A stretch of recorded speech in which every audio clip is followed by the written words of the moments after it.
The 100 Years' War was a culmination of medieval politics manifest, an Anglo-French conflict to decide who would hold dominion over the largest and richest realm in Christendom.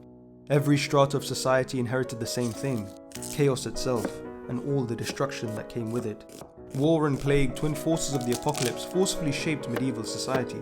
The shortage of men made possible through the carnage of the Black Death had shifted the burden of labour onto women. Man alone was no longer the maker of war, for women sharpened tools and fletched arrows. But for one young girl, her entry into the war effort was not due to the crisis of labour. Hers was a divine calling, to rid her homeland of the English occupation. The curious and contemptuous clustered around Joan as she journeyed through France, reviving that which the French had long thought lost: hope. As the English laid siege to the prized city of Orléans, they found within the walls two powerful allies: famine and disorder. But by 1429, Orléans was liberated. Then came victory at Patay and the crowning of King Charles VII. What could the occupiers do in the face of divine ordinance?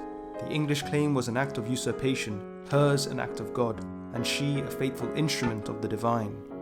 Joan of Arc embodied all the mystique and grandeur of the Christian, martial and chivalric mentality, but in realpolitik there is no place for such qualities. The Maid which had brought Charles to kingship was abandoned. He favoured the pen, she the sword.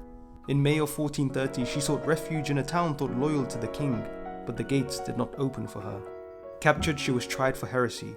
What she saw as an act of divine liberation was the greatest insult to the medieval elite. Joan of Arc, who had so vexed the English, had expired in the flames.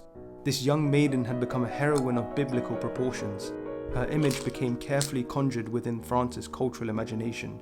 Joan was a liberator of Orléans, a peasant girl of Domremy, and a saint of her nation.